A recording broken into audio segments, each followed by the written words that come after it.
Hi guys, Ed from Medic's Money here. So on the 6th of March 2024, Chancellor Jeremy Hunt delivered his second budget. Since his first budget, it's fair to say that some economic indicators have improved, including an inflation rate of 4% instead of 10.1% last time he did a budget, and forecasts showing that debt will fall to below 94% of GDP by 2028, down from over 100%. However, with his headroom for pre-election tax cuts being reduced almost weekly by the Office of Budget Responsibility, the Chancellor clearly had difficulty in producing too much in terms of headline-grabbing giveaways. Almost none of the measures announced today were a surprise, with almost all being leaked to the papers beforehand, and the budget overall leaves many wondering really if Jeremy Hunt has done enough to shift the opinion polls before the next general election. Now, as always, we will leave the politics aside and let you make up your own minds about the budget, but in this brief podcast, or video if you're watching on YouTube, we will go through some of the main changes that will affect doctors and other healthcare professionals. So firstly, the main headline-grabbing changes relate to national insurance contributions, just as was the case in the autumn statement. The Chancellor announced a further 2% cut in national insurance contributions for employees and the self-employed from 6th of April 2024 on top of the previously announced cuts.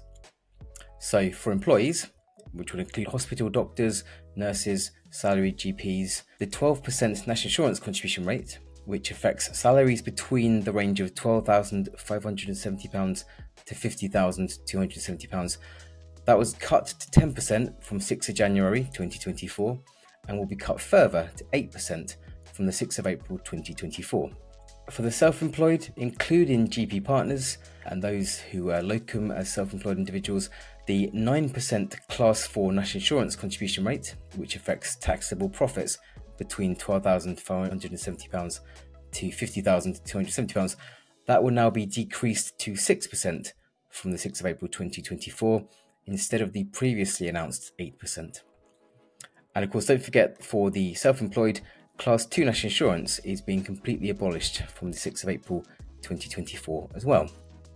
So some good news regarding national insurance contributions. The Chancellor also announced changes to what's known as the High Income Child Benefit Charge, which has basically been unchanged since it was introduced in 2013 by George Osborne as one of his many austerity measures at the time. The High Income Child Benefit Charge effectively claws back any child benefit paid once the adjusted net income of either the claimant or his or her partner exceeds £50,000. And once the adjusted net income exceeds £60,000, all child benefit that's claimed has to be repaid. At Medic's Money, we talk a lot about marginal tax rates, something that we think that all healthcare professionals should be aware of. Currently, a parent with one child with an adjusted net income between £50,000 and £60,000 faces a marginal income tax and national insurance rate of 54% for every extra pound they earn, rising to 63% if there are 2 children, and if there are 3 children, it rises to 71%, and that's ignoring student loans and the pension. From April 2024, the thresholds will be raised such that child benefit will be clawed back once the adjusted net income reaches £60,000 rather than £50,000, and will not be fully clawed back unless the income exceeds £80,000, a move that the Chancellor says will take about 170,000 families out of having to pay the charge. In the long term, from April 2026, the Chancellor intends to change the charge so that it applies to families rather than individuals, to remove the inherent unfairness in the system whereby 2 partners with incomes of £49,000 can get full child benefit even though their combined incomes nearly reach £100,000, while one person with income over £50,000 will start to lose it. So he's going to make it such that it's assessed on a household basis rather than per individual. In terms of the NHS itself, the Chancellor announced funding of £3.4 billion to fund in full, he says, an NHS productivity plan, which he alleges will bring 1.9% productivity gains per year in the NHS. The plan includes, amongst other things, plans to cut form filling using AI, improving the NHS app to reduce missed appointments, creating a new staff app to help with staff rotas, upgrading MRI scanners, and doubling the amounts invested in digital transformation and IT upgrades. On top of that, he also announced an additional £2.5 billion of day-to-day funding for the NHS in England for 2024 to 2025, aimed at reducing waiting times. Now, of course, many of us will be treating the news of these investments with skepticism, but again, we're going to let you make up your own minds about that. There were many other measures in the budget. Here are a few of the other ones that may be relevant to you guys as healthcare professionals. So, firstly, as was widely trailed, the Chancellor announced an additional £5,000 ISA allowance on top of the current £20,000 allowance each year, with this extra £5,000 being allocated towards investment in British stocks and shares.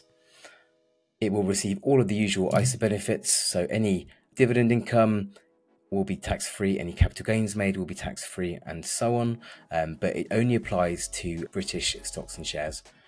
The government intend to consult on the details of this new ISA, but that will be on top of the usual £20,000 ISA allowance. Now, a lot of us struggle to actually use up all of our £20,000 ISA allowance, but for those of you who do, that's an extra on top coming up at some point down the line. This may not affect too many of us, but the so-called non-dom status will be abolished from April 2025.